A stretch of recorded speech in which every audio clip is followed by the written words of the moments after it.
pense, en attendant de voir que les gens arrivent, je vais commencer simplement à présenter un certain nombre de publications que j'ai apportées avant d'ouvrir ma présentation.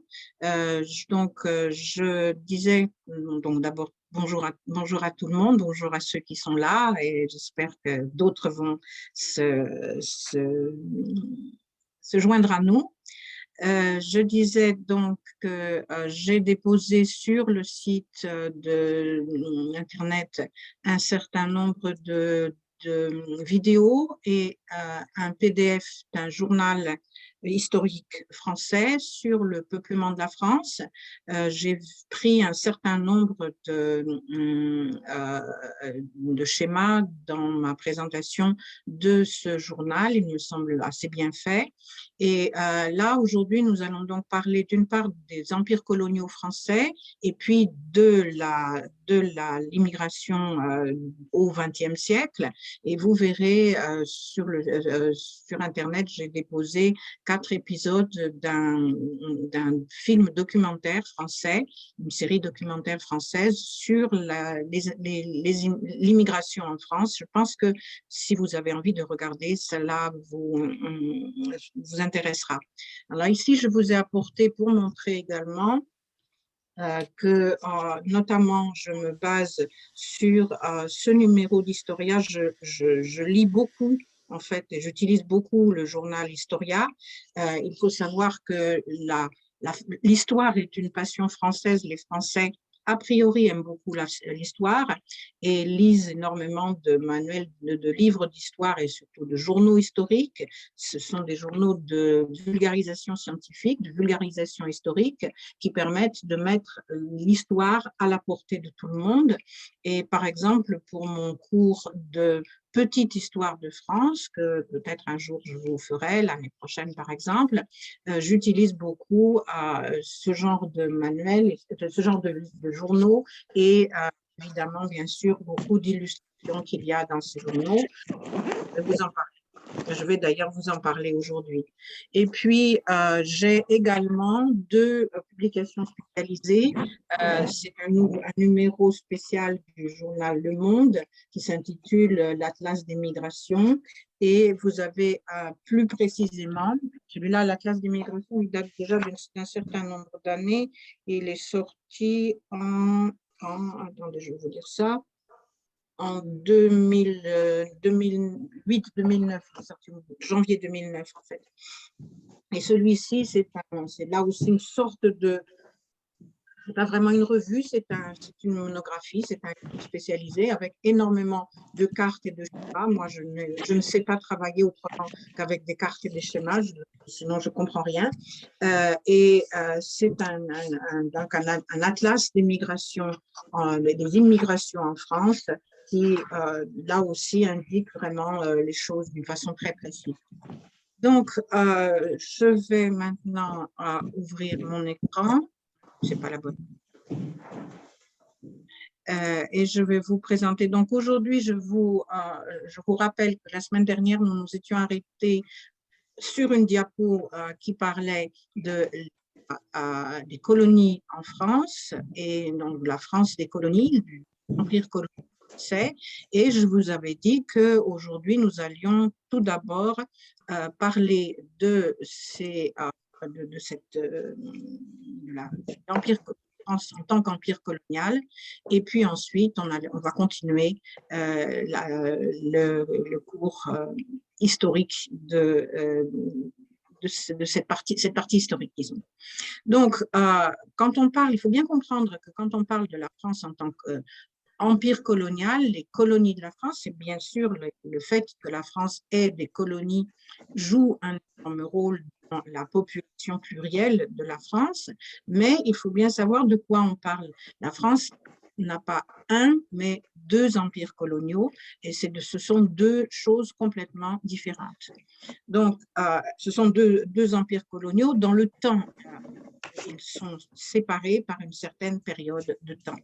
Donc, le premier empire colonial français c'est une chose qui est apparue au tout début du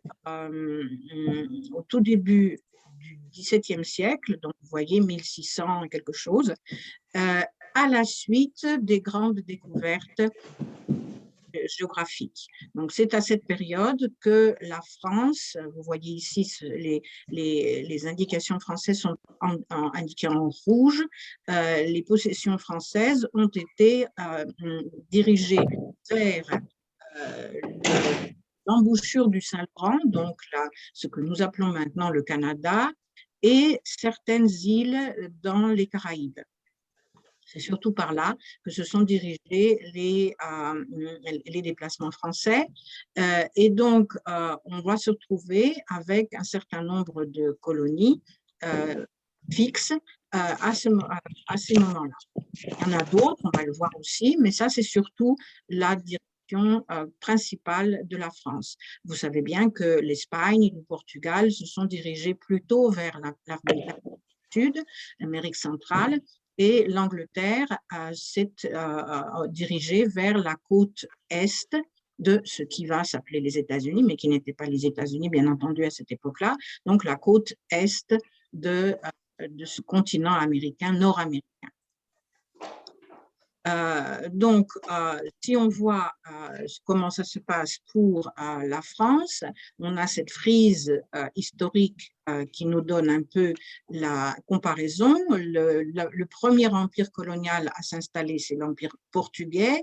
Vous avez ensuite, au début du XVIe siècle, l'empire espagnol, et ensuite les Hollandais, les Français, les Anglais, qui assez rapidement, au début du XVIIe siècle, commencent leurs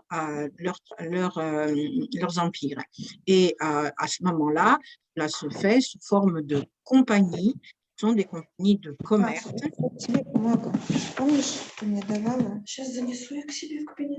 qu'on peut peut-être couper les micros parce que ça me gêne un peu? Donc, les compagnies de commerce, et on va avoir ce que l'on appelle le commerce triangulaire, dont nous allons parler un petit peu, pour alimenter la métropole. Donc, ce qu'on appelle la métropole, c'est le pays de base, avec les colonies. Donc, vous voyez un certain nombre de colonies, la colonie des Indes orientales, des Indes occidentales, du nord du Levant, du Sénégal, qui ont des comptoirs un petit peu partout dans le monde. Mais ce sont juste des tout petits comptoirs. Vous voyez que ça ne prend pas des gros territoires, sauf au Canada. La France donc n'est pas la seule à avoir des colonies qui vont s'agrandir, et on a donc un siècle plus tard, en 1715, à la mort de Louis XIV, le monde est déjà un peu séparé et partagé par différents pays. C'est une période pendant laquelle la Russie conquiert la Sibérie, et vu de l'Occident, c'est aussi vu comme une colonisation. Vous avez l'Empire ottoman qui s'agrandit, mais sous forme en une seule pièce. Et puis, vous avez les possessions portugaises, les possessions espagnoles et les possessions anglaises qui ne sont pas vraiment très importantes. Et vous voyez ici, on le voit bien sur cette carte, on va le voir encore une fois, ce que l'on a appelé la Louisiane, en l'honneur de Louis XIV. Ce que l'on a appelé la Louisiane, c'est un immense territoire. Ça n'a rien à voir avec ce que l'on appelle maintenant la Louisiane, qui est un tout petit État dans les États-Unis. Donc, qu'est-ce que c'est le commerce triangulaire? C'est ce qui fait marcher les colonies, pas seulement françaises, ça marche absolument pour tous les empires coloniaux de cette époque. Vous avez les empires coloniaux qui vont en Afrique avec un certain nombre d'objets, ce que l'on appelle généralement de la verroterie, ou peut-être même de l'argent, qui viennent ici acheter des esclaves, qu'ils prennent donc sur les côtes africaines. Et c'est un très gros problème, en fait, maintenant, on en parle beaucoup d'un problème historique parce que ce sont les Africains qui vendent les Africains, ce sont les Africains qui font des prisonniers dans différents peuples et vendent ces prisonniers aux commerçants européens. Ensuite, les commerçants européens viennent dans leurs colonies. Alors, pour la France, c'est la Guadeloupe, la Martinique. Pour le Brésil, pardon, pour le Portugal, c'est le Brésil. Pour l'Angleterre, c'est la côte est ici. Donc, ils viennent dans leurs colonies. Ils font travailler leurs esclaves dans ces colonies, notamment, par exemple, les plantations de sucre ou de coton. Et ensuite, ils remportent donc le troisième morceau, le troisième côté du triangle, c'est la production finale de sucre, de café, de rhum, de coton, de fourrure, de blé, de bois, enfin tout ce qu'on peut produire dans les colonies, sont renvoyés dans la métropole avec, vous imaginez bien, un immense profit entre l'argent qui a été dépensé pour acheter les esclaves et l'argent qui va être reçu pour vendre ces produits finis. Bien sûr, il y a aussi le transport, mais les conditions de transport sont généralement très, très misérables et on ne dépense pas beaucoup d'argent dans ces conditions de transport. Donc ça, c'est ce qu'on appelle le commerce triangulaire. C'est la base du système de colonies basé sur l'esclavage. Alors, au XVIIIe siècle se passe une guerre entre la France et l'Angleterre, qu'on a appelée la guerre de 7 ans, et la France perd la guerre de 7 ans qui se passe sur le continent européen. C'est une guerre européenne, mais en résultat de cette guerre européenne, à la suite du traité de Paris, la France perd ses colonies américaines. Donc, tout ce qui était à l'époque des colonies françaises, vous voyez donc cette Louisiane qui était l'entière vallée du Mississippi depuis les sources jusqu'à l'embouchure, plus la vallée du Saint-Laurent, toutes ces colonies et les grands lacs, toutes ces colonies sont perdues au profit de l'Angleterre qui va donc récupérer tout ce territoire et qui va se créer en tant qu'État et ensuite ça va devenir les États-Unis. Donc c'est à la suite d'une guerre que les colonies ont été perdues. Il faut bien dire que bon, les Français, les rois de France, ni Louis XIV ni Louis XV n'étaient pas très enthousiastes pour développer les colonies en Amérique. Ils n'ont jamais considéré que c'était vraiment quelque chose de très, très intéressant. C'était des endroits avec des fourrures, il fait froid, etc. Ils envoyaient surtout des anciens prisonniers, des bandits, des putains. Enfin bon, le peuplement n'était peut-être pas vraiment le meilleur qu'il soit. Et il était très faible. La population anglophone était beaucoup plus importante que la population francophone dans ces territoires-là. Donc, toutes les guerres qui ont pu se faire sur place, elles ont toujours été perdues par les Français parce que les Anglais étaient beaucoup plus investis dans leurs colonies que les Français. Donc, notamment, une des tragédies à la suite du traité de Paris, c'est la perte de l'Acadie et les Acadiens, qui sont des colonies qui se trouvaient ici. L'Acadie, les Acadiens ont été entièrement exilés, ils ont été déportés. On les a tous envoyés dans les colonies anglaises et l'Acadie, en tant que région francophone au Canada, a été complètement détruite. C'est ce qu'on appelle le grand dérangement, c'est donc l'exil des Acadiens à la suite du traité de Paris. C'est un événement très célèbre de la vie du Canada et de l'Acadie en particulier. Et notamment, s'il y a des endroits où on parle encore quelque chose qui ressemble au français sur la côte est des États-Unis, c'est à cause de ce grand dérangement.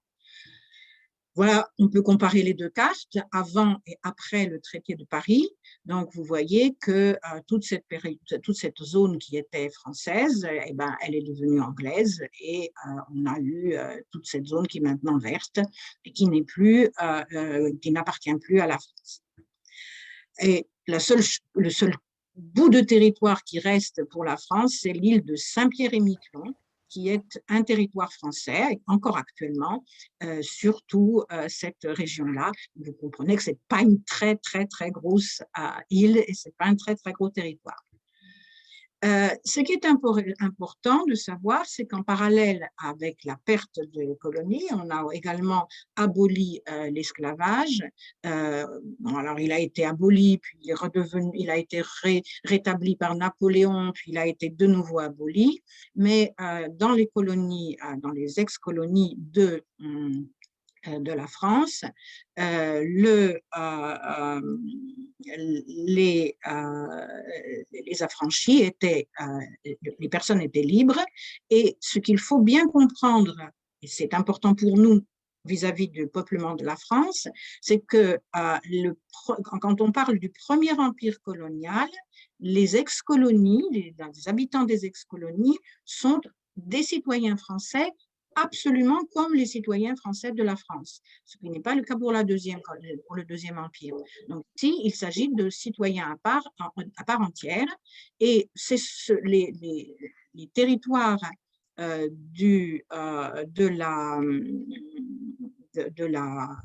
des colonies sont devenus ce que l'on appelle maintenant les départements d'outre-mer, les territoires d'outre-mer, où maintenant ça s'appelle des collectivités françaises d'outre-mer. Donc vous voyez, il n'y en a pas énormément, il y en a un petit peu là, il y en a là. Donc il y en a qui sont des territoires, les autres qui sont des départements, les autres qui sont des collectivités, mais ce sont des morceaux de la France. Et quand nous allons parler, vers la fin de ce cours, nous allons parler de la diversité, de la diversité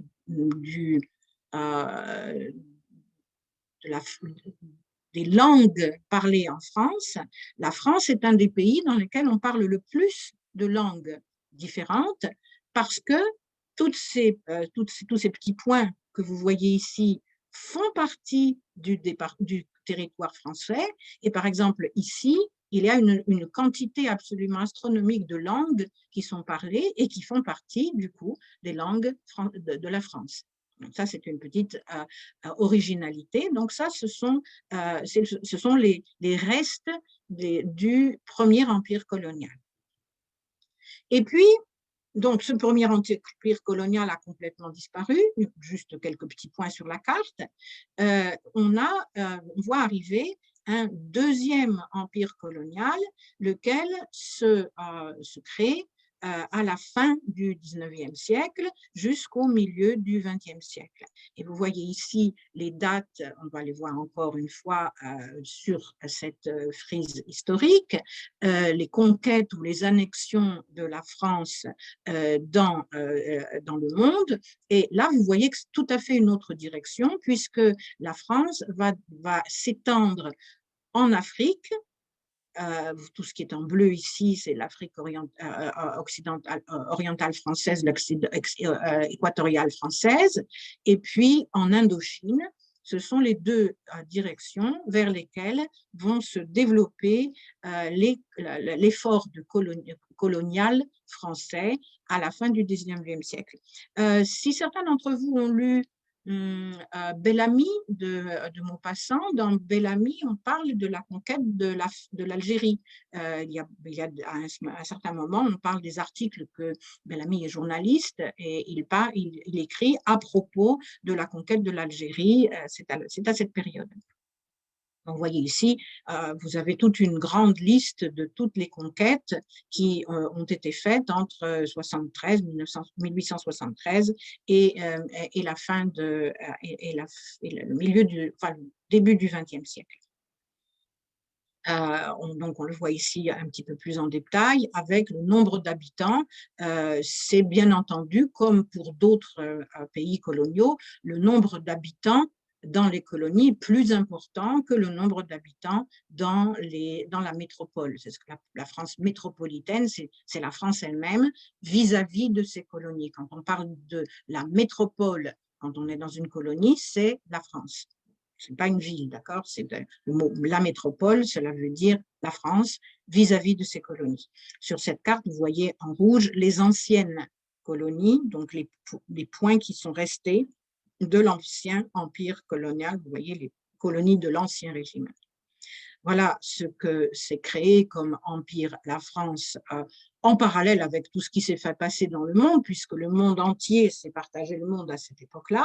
Les pays, les puissances coloniales se sont partagées complètement tout le monde connu, et on connaissait toute la planète à ce moment-là. Et il faut bien dire que cela a eu une importance dans les deux conflits mondiaux, notamment dans le cours de la Première Guerre mondiale.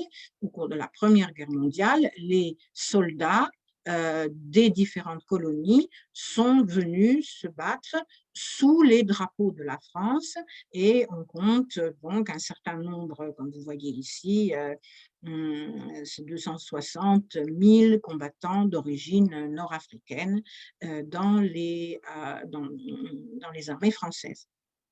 Et ça a été d'ailleurs très dur pour eux parce que vous savez que la Première Guerre mondiale, c'était surtout une guerre de tranchées. Les tranchées, les gens restaient des jours et des jours enterrés, on peut dire, dans la boue et le froid de l'Est de la France. Et il faisait très, très froid, très mauvais. Et ces pauvres combattants des colonies africaines étaient très, très malades et avaient beaucoup de mal à supporter ces conditions.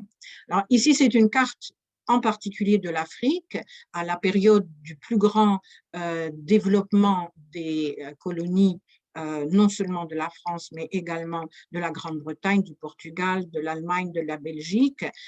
Et certains pays sont sous mandat. C'est pas vraiment une colonie, c'est une semi-indépendance, mais une sorte de surveillance quand même. Donc, vous voyez, ces pays où ils sont rayés comme ça. L'empire colonial français était en un seul morceau, sauf Madagascar qui est à l'extérieur, et puis la côte des Somalies, encore un petit morceau un petit peu séparé ici. Alors, nous revoyons cette image qui refait le lien avec la présentation précédente. Qu'est-ce que c'était les expositions coloniales? Eh bien, à partir du moment où s'est établi cet empire colonial, on a organisé régulièrement en France des grandes expositions dans lesquelles on montrait aux habitants de la France qu'est-ce que c'était les colonies, qui vivait dans les colonies, quels étaient les produits, les productions qu'on pouvait avoir dans ces colonies. Et vous aviez par exemple, à Paris, au Palais des Champs-Élysées, vous voyez des reproductions, des imitations de bâtiments typiques des différents pays des colonies, par exemple une pagode indo-chinoise. Vous aviez des animaux exotiques, et un grand nombre des animaux du Grand Zoo de Vincennes sont des animaux qui ont été apportés pour les expositions coloniales. Et vous avez ce qui était tout à fait normal au début du XXe siècle et qui maintenant nous paraît complètement aberrant. Ce sont des zoos humains, c'est-à-dire que vous aviez des enclos avec une population noire, par exemple, qui vivait comme s'ils vivaient dans leur village, mais sous les yeux des visiteurs. Il ne faut pas imaginer que les émissions télévisées dans le genre Dom Dva, c'est moderne, ce n'est pas du tout moderne. On avait déjà inventé ça au début du XXe siècle avec les expositions coloniales, et les gens venaient voir, vivre ces gens-là, et quand il y avait une naissance, un bébé qui naissait, tout le monde venait voir le petit bébé, exactement comme on veut venir voir un nouveau lion ou un nouveau ours dans le zoo actuellement, et cela semblait naturel, cela semblait normal. Et là aussi, les peuples exposés étaient généralement exposés aux maladies, parce que essayer de rester à Paris habillé comme un Bantou ou un habitant du Congo avec juste un petit pagne sur les fesses, il ne fait pas très chaud à Paris, c'est difficile de résister aux maladies. Donc, il y avait des expositions coloniales à Paris, mais pas seulement à Paris. Ici, c'est une affiche d'une exposition coloniale à Marseille. donc consacré surtout à l'Algérie. L'Algérie est considérée, je ne connais pas l'Algérie, mais il paraît que c'est un très, très, très beau pays et il y a vraiment des choses magnifiques à faire. Et vous voyez cette Algérienne qui tient le drapeau français. Donc, ce n'est pas du tout gratuit, tout ça. Par exemple, vous avez ici l'immense exposition coloniale. C'est maintenant le territoire du zoo dit de Vincennes. Vous avez la Porte Dorée et le bâtiment qui se trouve ici est maintenant dédié au musée de l'immigration. Donc, vous comprenez que ce n'est pas gratuit. Si ce bâtiment est dédié au musée de l'immigration, c'est parce que c'était sur ce territoire à Paris que se trouvaient les expositions consacrées aux colonies. De la même manière que pendant la Première Guerre mondiale, pendant la Deuxième Guerre mondiale, les habitants des colonies ont beaucoup participé. Vous avez ici des chiffres, donc un certain nombre de soldats qui ont participé, un certain nombre de personnes qui ont été tuées, qui ont été faits prisonniers. Donc, ils ont participé à l'effort de guerre et on leur a fait miroiter la possibilité de devenir des citoyens français à part entière. Et c'est malheureusement pas ce qui s'est passé. Et après la Deuxième Guerre mondiale a commencé le processus de décolonisation. Il y avait parmi les soldats ce que l'on appelait les tirailleurs sénégalais. C'était donc un certain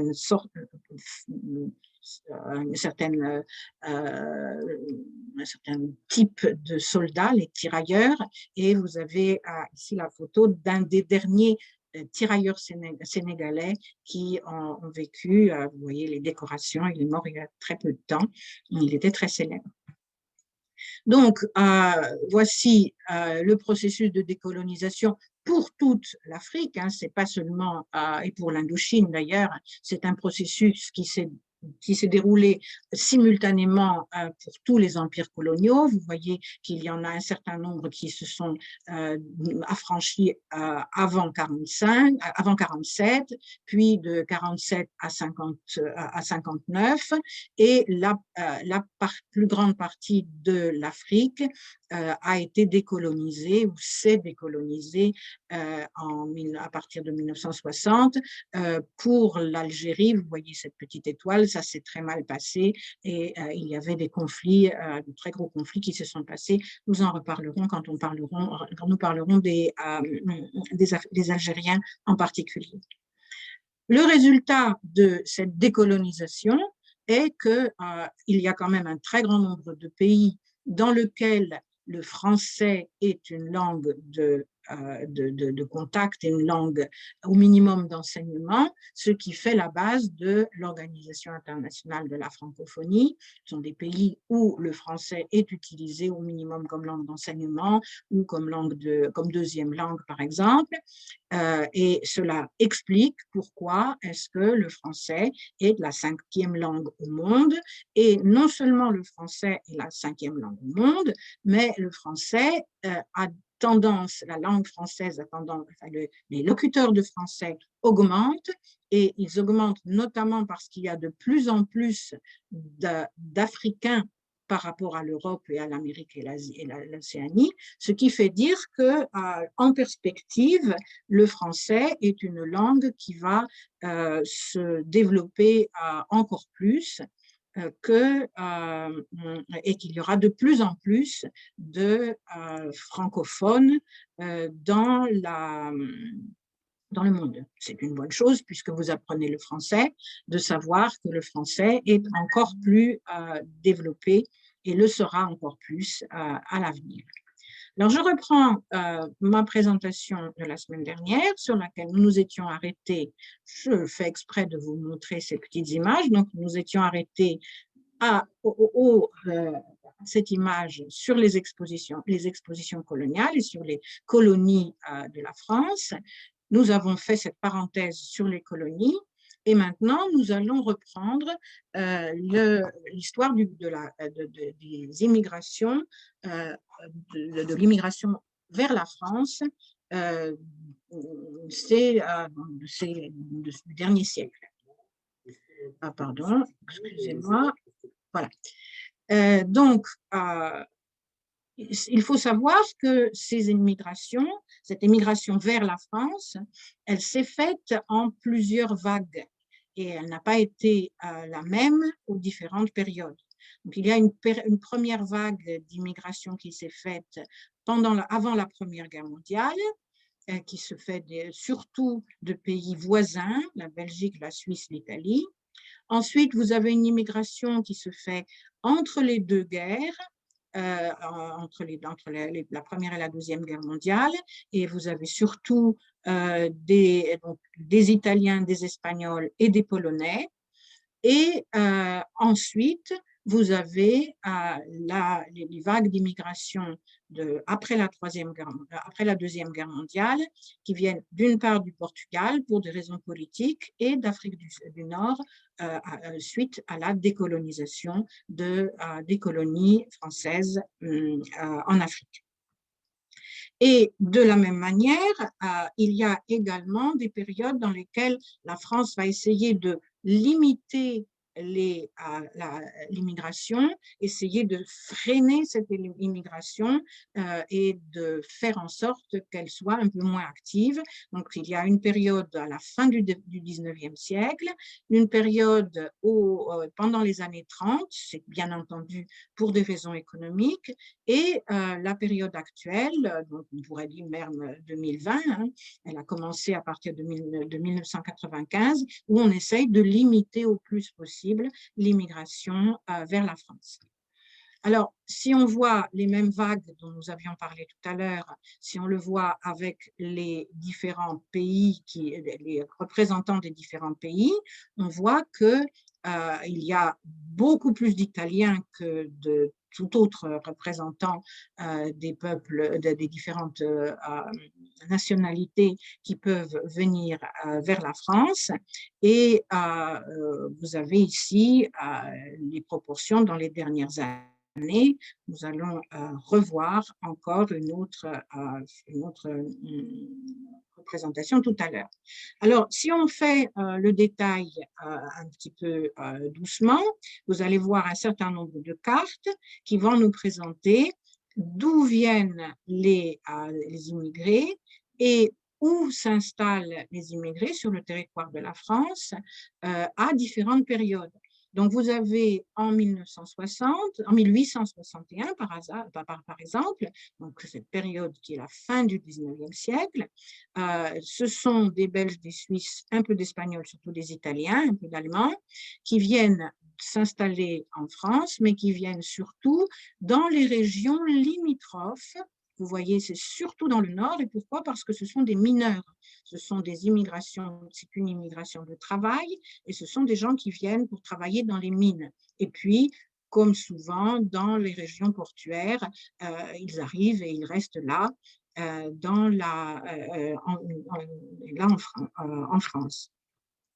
20 ans plus tard, en 1891, on a à peu près les mêmes pays d'origine. Vous voyez, un petit peu plus important, les quantités sont déjà un petit peu plus importantes et les zones dans lesquelles ils viennent s'installer sont un peu plus vers le centre du pays. Vous voyez que cette portion de la France est à cette époque-là, elle a été annexée par l'Allemagne, donc elle n'est pas sur la carte de France. Il s'agit de ça sera comme ça jusqu'en 1918. Et c'est une période d'industrialisation et cette période d'industrialisation fait que la France a besoin de main-d'œuvre et fait venir des étrangers pour travailler dans surtout l'industrie du textile, dans les mines, comme vous voyez ici, et au sud de la France. Ils se répartissent, comme vous voyez, de façon assez irrégulière. Les Belges, on comprend, restent dans le nord de la France, les Italiens plutôt dans des régions pas trop loin de l'Italie, un petit peu d'allemand, un petit peu de suisse, mais c'est encore des chiffres tout à fait limités. Nous passons à une deuxième période en 1921, donc c'est après la Première Guerre mondiale. Qu'est-ce qu'il faut faire après la Première Guerre mondiale? Eh bien, il faut reconstruire le pays et la France a de nouveau besoin de main-d'œuvre, besoin d'ouvriers étrangers pour reconstruire le pays. Donc, vous voyez à peu près les mêmes pays d'origine, un peu plus d'Espagnols, quelques Russes, puisque c'est une période qui correspond à la guerre civile et après la révolution en Russie. Donc, vous avez des Russes qui viennent, mais pas en grande quantité, ce ne sont pas des travailleurs, je veux dire pas des ouvriers, quelques Chinois, quelques Asiatiques et quelques Africains, mais encore en très petite quantité. C'est cette période de reconstruction. On voit ici, par exemple, en 1931, beaucoup plus dans les régions parisiennes, beaucoup plus dans les zones industrialisées, les zones qui ont souffert pendant la Première Guerre mondiale, qu'il faut reconstruire, rebâtir. On a besoin de main-d'œuvre. Et vous voyez la proportion d'étrangers qui vient en France, ce sont surtout des Belges, des Italiens, des Espagnols, des Polonais, avec une énorme quantité d'Italiens. Il faut vraiment dire que c'est là qu'il y a le plus d'immigrés en France. 1975, alors là, vous avez une petite astérisque qui dit qu'on n'a pas de données pour les départements, donc c'est au niveau des régions qu'on a fait une carte et qu'on n'a pas de données sur l'Amérique du Nord et sur l'Asie pour cette période, donc la carte est un peu incomplète, mais vous voyez qu'il y a plus d'immigrés qui arrivent, plus d'étrangers qui viennent travailler en France et ils se répartissent dans le territoire d'une façon de plus en plus importante. Comme toujours jusqu'à présent, il y en a assez peu dans l'ouest du pays. C'est le bout. Hein. Je vous avais expliqué la semaine dernière que on arrivait au Finistère. Le Finistère, c'est ça. Eh bien, il faut arriver jusqu'au Finistère. Donc, c'est vraiment le bout de la terre. C'est une période donc de modernisation de l'économie française. C'est ce que l'on a appelé les 30 Glorieuses, une période économique très bonne pour l'économie du pays. Et donc, c'est une période qui est prête à accueillir et à donner du travail aux travailleurs immigrés. Et puis, la dernière période importante, c'est la période donc, des années 2000, quand nous avons une période d'urbanisation et les immigrés se répartissent là, vraiment de plus en plus dans tout le territoire. Nous avons ces chiffres qui arrivent. Ce sont des données qui sont sur le site du Musée de l'Histoire de l'Immigration. Toutes ces cartes sont absolument disponibles librement. Et en 2012, vous avez cette carte. Donc, vous avez près d'un immigré sur deux entré en France en 2012 est né dans un pays européen et 3 sur 10 dans un pays africain. Donc, 3 sur 10, ça fait 1 sur 3, d'accord? Donc, une quantité plus grande d'origine que l'on voit sur ce schéma multicolore, donc qui continue le schéma que nous avions vu tout à l'heure. Mais là, maintenant, il y a des arrivées de l'Algérie, du Maroc, un certain nombre de Tunisiens, d'Africains, Asiatiques et Turcs. Bon, il n'y a pas tous les pays ne sont pas représentés. Par exemple, il n'y a pas de Chinois, pas de Russes, parce que les chiffres sont très petits par rapport à ces chiffres ici. J'aime bien aussi cette représentation, je la trouve assez intéressante comme schéma, qui représente donc la proportion des immigrés des différentes origines dans la population immigrée française. Et ce qui est intéressant de voir, je pense que c'est très caractéristique, c'est que par rapport, si on compare entre 1982 et l'heure actuelle, nous avons une répartition plus homogène de la population immigrée dans le territoire de la France. Alors, bien sûr, il y en a beaucoup plus en région parisienne et dans le sud de la France, surtout donc la région des Alpes-Maritimes. Mais dans l'ensemble, si je reviens sur la carte précédente, vous voyez, en 82, il y avait des endroits qui étaient beaucoup plus concentrés dans les grandes villes, donc la région parisienne, le Grand Est, la région de Lyon et le nord des Alpes et tout le pourtour méditerranéen. Maintenant, la population immigrée est plus équitablement répartie dans tout le pays. Alors, ça donne deux effets. Peut-être un petit peu moins l'effet de concentration dans les grandes villes, mais d'un autre côté, cela fait que la population de tout le pays est beaucoup plus mixte. Alors, vous voyez ici, le Massif central, c'est simplement un endroit de très petit peuplement, c'est une zone qui n'est pas vraiment très peuplée, et la Bretagne et la Normandie qui restent les dernières extrémités où il n'y a pas vraiment beaucoup d'immigrés. Donc, nous avions déjà vu cette proportion d'immigrés. Il faut bien garder en tête que c'est une petite proportion de la population française, plus ensuite les descendants d'immigrés. Nous avions vu, je rappelle simplement ces chiffres pour que nous le comprenions bien, nous avons vu que la population immigrée en pourcentage de l'ensemble de la population n'est pas très grande et que ce n'est pas le pays dans lequel il y a la plus grande proportion d'immigrés. Et c'est la même chose si nous voyons ici sur ce schéma, nous voyons que la France n'est pas le pays le plus, disons, peuplé d'immigrés qu'on peut voir dans les autres pays d'Europe. Il y en a bien sûr qui le sont moins. Si on compte d'entrées de personnes étrangères, ce n'est pas la même chose que des immigrés. Des entrées de personnes étrangères, c'est les touristes aussi, hein.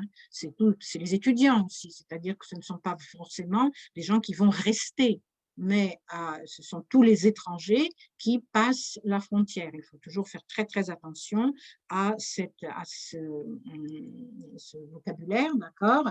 Donc, si on voit cette population de personnes, enfin, le nombre de personnes qui passent la frontière de la France, on voit qu'il y a 200 000 immigrés qui sont entrés en France, ce qui est moins que la moyenne des pays de l'Union européenne.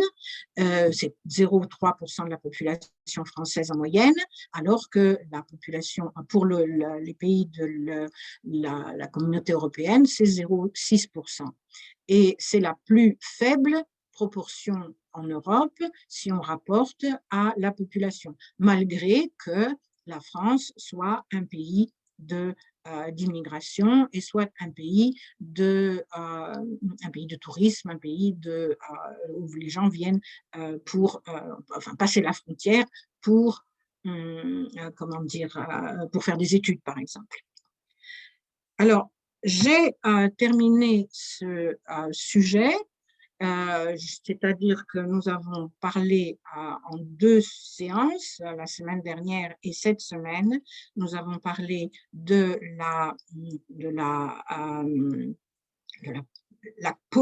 peuplement de la France. Pourquoi et comment est-ce qu'il y a tous ces immigrés en France, d'où ils viennent et pourquoi est-ce qu'ils viennent.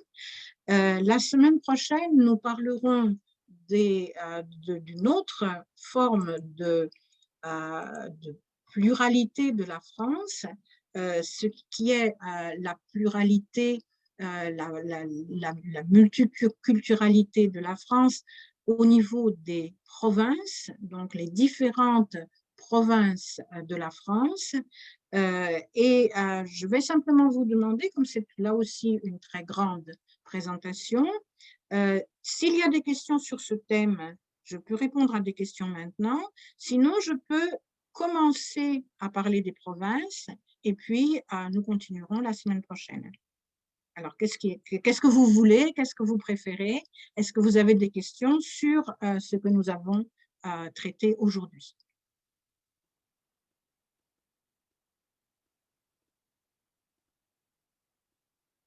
Alors, je ne vois pas de questions.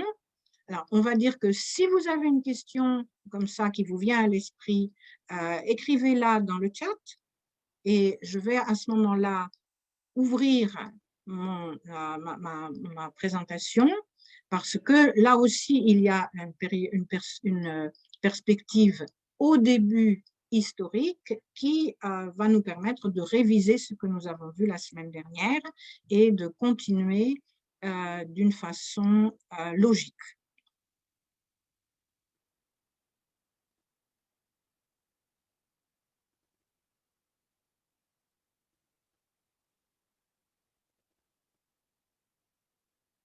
Alors, voilà. Donc, nous sommes sur les provinces françaises. Hein. Et nous allons tout au départ reprendre un peu, donc, quelle est l'idée de ce thème? C'est de voir pourquoi est-ce que la France est si variée dans son ensemble. Et bon, vous savez bien qu'en Russie, on aime bien mesurer quelque chose en territoire de la France. Ici, il y a dans la région de Krasnoïarsk, il y a plusieurs France, ou je ne sais pas, de tel ou tel pays, c'est 3 fois la France. Mais ça ne veut rien dire. La France est un petit pays, enfin, à l'échelle de l'Europe, ce n'est pas un petit pays, c'est le deuxième par rapport à l'Allemagne, mais à l'échelle mondiale, ce n'est pas un très grand pays. Et il faut bien vous dire que si vous imaginez la carte de France, je vous montrer une carte de France là tout de suite, si on va de la pointe nord à la pointe sud ou de la pointe ouest à la pointe est, cela représente 1000 km sur 1000 km. Donc, ce n'est pas très grand. Mais tout voyageur qui vient en France est absolument étonné par la très grande diversité de la France et de la civilisation française. Donc la France, bien sûr, c'est un pays, mais nous avons vu que du point de vue du peuplement, c'est un peuplement très varié, et nous allons voir qu'à l'intérieur du pays, du point de vue des régions, nous avons des résultats très variés. Et bien sûr que dans une certaine mesure, cette variation, elle est liée au peuplement. Nous avons vu des cartes et nous allons maintenant revoir un peu ce peuplement de la France, comment est-ce qu'il s'est fait. Ce sont des cartes tout à fait simplifiées, mais qui nous expliquent qu'en fait, chaque région a son histoire et chaque région a été peuplée d'une façon différente. Ce n'est pas exactement un peuplement homogène dans tout le territoire. Donc ici, nous avons les tout premiers habitants de la Gaule, puis nous avons les Celtes, vous vous souvenez, qui sont arrivés au 5e siècle, puis nous avons les Romains qui sont venus s'installer d'abord dans le sud, puis dans la partie moyenne et nord du pays. Donc nous avons un mélange de Gaulois et de Romains. Puis nous avons les barbares, comme on a appelé, donc les différents peuples qui sont venus s'installer sur ce territoire d'un petit peu partout. Nous avons donc les Francs, les Burgondes, les Visigoths, les Bretons, donc ça fait un mélange de populations. Et puis quelques Normands qui se sont installés ici, un petit peu de Maures, c'est-à-dire des Arabes qui se sont installés dans cette région. Donc tout cela nous fait une population encore plus mélangée. Donc ça, c'est au 8e siècle les Maures et au 9e siècle les Normands. Et puis, vous vous souvenez de cette carte que je vous avais montrée où vous aviez des Anglais, des Anglais, des Anglais. Alors, vous avez en fait un mélange dans les deux sens, des Normands qui sont allés en Angleterre, mais les Anglais qui sont venus s'installer. Ces provinces, elles ne sont pas véritablement conquises par les Anglais, mais elles sont anglaises, elles appartiennent à l'Angleterre. Et bien sûr, vous avez des nobles, vous avez des administrateurs, vous avez beaucoup de personnes d'Angleterre qui viennent s'installer dans toute cette partie de la France pendant le Moyen-Âge. Et puis, ensuite, nous avons le peuplement qui va se stabiliser pendant un certain temps. Tout cela, cela va nous donner des régions historiques françaises. Et quand on parle des régions de France, quand on parle des régions dans les livres, dans les romans historiques, quand on parle de ces régions-là, il faut penser que ce sont ces régions-là dont il s'agit, avec ce découpage qui ne correspond plus du tout à un découpage administratif français actuel. C'est un découpage, disons, historique, avec les villes importantes, avec les régions importantes. Vous voyez qu'il y en a qui sont plus grandes que d'autres, et il y en a qui appartenaient à la couronne royale depuis le tout début. Ce que l'on appelle l'île de France, c'est ce qui a toujours été en appartenance au roi de France. Donc voilà les régions historiques françaises que l'on peut trouver dans les romans, dans les livres. Et on peut s'amuser à penser la diversité française en se basant sur une diversité notamment de traditions. Nous allons le voir ensuite région par région, mais ici, nous voyons une espèce de kaléidoscope des différentes variétés de costumes traditionnels. Alors, effectivement, souvent, le costume traditionnel est plus varié. C'est le costume féminin qui est plus varié que le costume masculin, mais il y a donc une variété assez importante dans les régions françaises. Et la plupart du temps, on peut reconnaître ces costumes et savoir de quelle région il s'agit. Mais cette variété, ce n'est pas simplement une variété de costumes, c'est également une variété culinaire. Et nous allons nous arrêter la semaine prochaine quand nous allons parler des différentes provinces.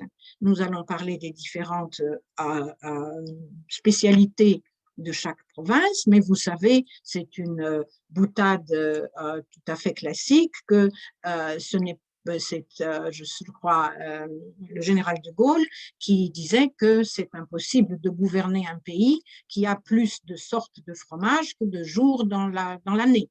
Donc, vous voyez ici un certain nombre de fromages, mais ce ne sont pas tous les fromages que l'on peut trouver dans les régions françaises.